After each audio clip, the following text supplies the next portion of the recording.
চোরাই মন্ত্রী। গুজরাটের 2 বছর আপনার এই যে একটা আলাদা মানে আছে, একটা প্যারা আছে, সেটা উপরে আপনার মানে বোল্ড করে লেখা আছে হেডলাইনটা যে 4 দিনের চোরাই মন্ত্রী। অর্থাৎ শেখ মুজিব যখন এই দেশের পূর্ব পাকিস্তানের যেসব রাজনৈতিক দলের যেসব নেতারা ছিল, তারা তাদের সাথে কোনো সমঝোতায় যাচ্ছিল না, কিন্তু তারা চাচ্ছিল যে জাতীয় ঐক্যের নামে একটা সরকার গঠন করতে, যে সরকারে নাম কাও আছে, 2-4 জন তাদের দালাল যারা আছে তারা পূর্ব পাকিস্তানে তাদের সাথে থাকবে, এটা দিয়ে তারা বুঝাবে যে এটা হচ্ছে জাতীয় ঐক্যের সরকার। শেখ হাসিনা যেরকম চেয়েছে আর কি শেষবার।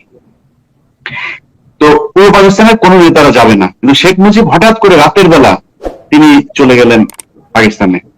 তো করাচিতে যায় খবর হলো যে উনি ওখানে চলে গেছে, এবং এটা যখন আপনার সোহরাওয়ার্দী সহ অন্যান্য নেতারা যখন জানলেন, ভাসানী টাসানী এরা জানলেন, ওনারা জেনে তখন খুব ক্ষুব্ধ হলেন। তারপরে পোর্টফোলিওর কারণে যে একটা ভালো মন্ত্রণালয় চেয়েছিলেন, সেই মন্ত্রণালয় তাকে দেওয়া হয়নি, না দেওয়ার কারণে তিনি আবার ফেরত এসেছেন। যদি স্বাধীনের কথা বলি, একটা জায়গার মধ্যে আপনি আমার একটা দেখেন যে আমি শেখ মুজিব বলেছেন যে আমরা পাকিস্তান থেকে আলাদা হতে চাই, আমি স্বাধীন পূর্ব পাকিস্তান বা স্বাধীন বাংলাদেশ চাই, কোট আনকোট। এই সেন্টেন্সটা যদি কোনো জায়গায় থাকে, আমি কোনোদিন আর এটা নিয়ে কোনো বিতর্ক করব না, কোথাও নাই। তো তিনি করলেন কি, দেশ স্বাধীন হলো, দেশ স্বাধীন হওয়ার পরে বাংলাদেশে এসে তিনি প্রধানমন্ত্রী হয়ে গেলেন।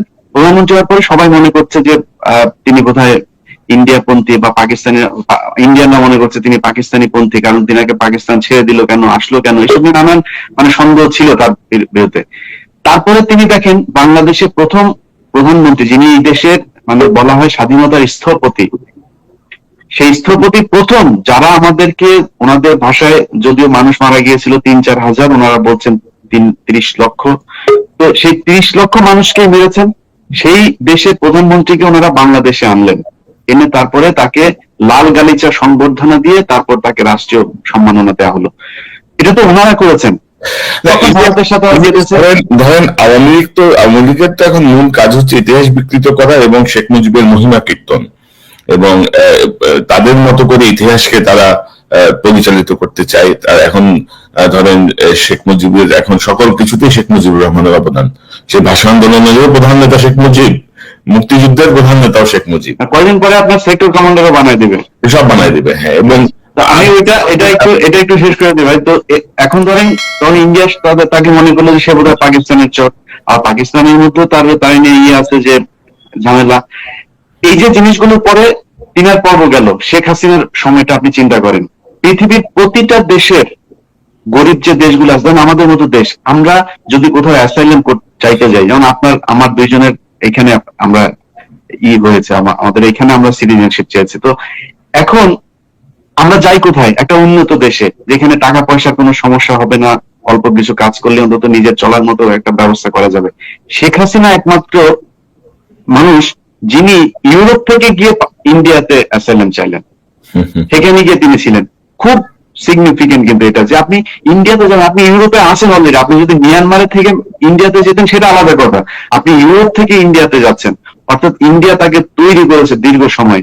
বাট আনফরচুনেটলি ভারত যদি মনে করে যে শেখ হাসিনা তাদেরকে সবকিছু দিবে, চেহারা সুরত ভালো থাকলে আরো কিছু দিতে পারতো, কোনো সমস্যা নেই, কিন্তু ক্ষমতায় থাকার জন্য শেখ হাসিনা সারা জীবন ভারতের পক্ষ হয়ে থাকবে, এটা ভারত মনে করেও না, মনে করা উচিত না। সেই কারণে আমি যে কথাগুলো সেখানে বলেছি যে শেখ হাসিনা ভারতের পক্ষে না চীনের পক্ষে, সেটা আমার জানার দরকার নেই।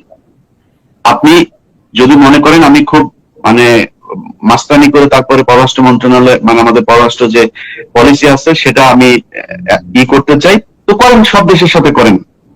আপনি চীনের সাথে ভ্যাকসিন ট্রায়ালের জন্য চুক্তি করছেন বা ভ্যাকসিন কেনার জন্য চুক্তি করছেন, সেটা গোপন থাকতে হবে কেন?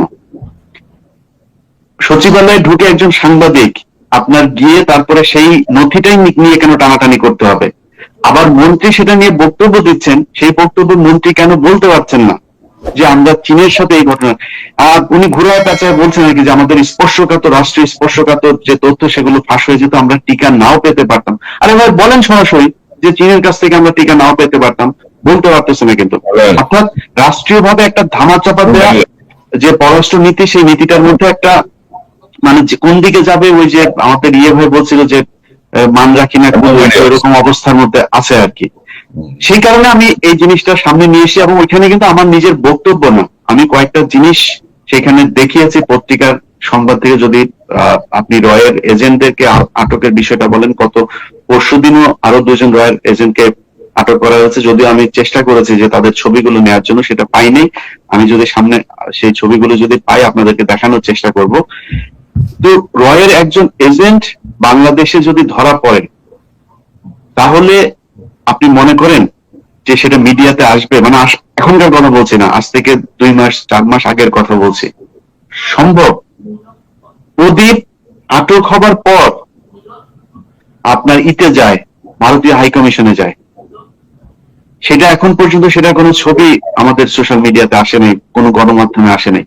এটা তো হচ্ছে একজন গোয়েন্দা, তাকে ধরা হয়েছে গোপন একটা অভিযানের মাধ্যমে, তার নাম তার ছবি কেন আসবে সামনে? সবচেয়ে বড় যে বিষয়টা ভাই, সেটা হচ্ছে যে সেনা প্রধানের সাথে ভারতীয় হাই কমিশনারের একটা সাক্ষাৎ হয়েছে। সেই সাক্ষাৎ যদি হয়, সমস্যা কি? আমরা তো দেখেছি বাংলাদেশের সাবেক রাষ্ট্রপতি গিয়ে ওই দেশের রাষ্ট্রপতির পেছনে এইভাবে দাঁড়ায় এতিমের মতো তারপর ছবি তোলে, এগুলো দেখি না আমরা? আরো 3-4 বছর আগেই দেখেছি। তো সেইখানে ভারতের যদি নাকি যারা সেনাপ্রধানের সাথে একটা সাক্ষাৎ করতেই পারে, সেনাপ্রধান নিজে আবার সেটা আইএসপিআর এর মাধ্যমে কেন বলবে না আমি ওনার সাথে কোনো সাক্ষাৎ করিনি? এগুলো আপনি হিসাব করেন। এখানে খুব সম্ভবত বিষয়টা হচ্ছে এরকম যে সংবাদ বেরিয়েছিল যে সেনাপ্রধানের সঙ্গে দেখা করলে সেনাপ্রধান তাকে অভ্যর্থনা জানায়, মানে তাকে রিসিভ করে, কিন্তু পরবর্তীতে বলা হয় যে না, সেনাপ্রধান না, তার সহকারী। কিন্তু এটা তো করার দরকার নেই, কারণ আপনার ওইখান থেকে আইএসপিআর কারা চালাইতো এতদিন? চালাইতো। তো আইএসপিআর এর থ্রুতে গণমাধ্যমে এরকম একটা জিনিস আসবে, ওরা বলবো হয়েছে হয়েছে, ব্যাস এটা বাদ দাও, ভারতের উনি করেনি তো সমস্যা কি? ভারত তোমার সব দিতেছে, তুমি ভারতের বিরুদ্ধে এটা বল, ভারত একটু মান সম্মান নষ্ট করবে নাকি? করবেই না। আপনি জানেন না বাংলাদেশ টিম জিতছে, আপনার 2টা পরপর ম্যাচ জেতার পরে বলতেছে যে অঘটন অঘটন অঘটন, শেষ পর্যন্ত এসে এখন আনন্দবাজার বলছে যে পুরো সিরিজটাই নাকি একটা অঘটনের মধ্যে দিয়ে গেল। কোনো কিছু করে না এরা।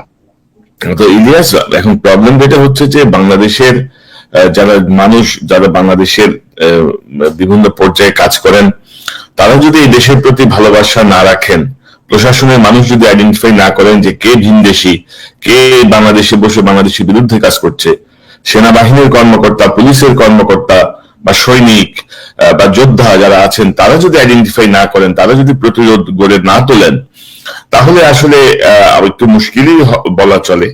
কিন্তু আমার মনে হয় যে ইতিমধ্যেই সচেতন জায়গাগুলো থেকে প্রতিরোধ শুরু হয়ে গেছে, এবং ভিনদেশী বাহিনী যদি কেউ বাংলাদেশে ইন্টারফেয়ার করার যে চেষ্টা বা যে তৎপরতা, সেটি আমি আশা করি যে খুব সহসাই বন্ধ হয়ে যাওয়ার পথে। তো দর্শক, আমরা একটি লিংক দিয়েছি, আপনাদেরকে দিয়েছি, এবং আপনারা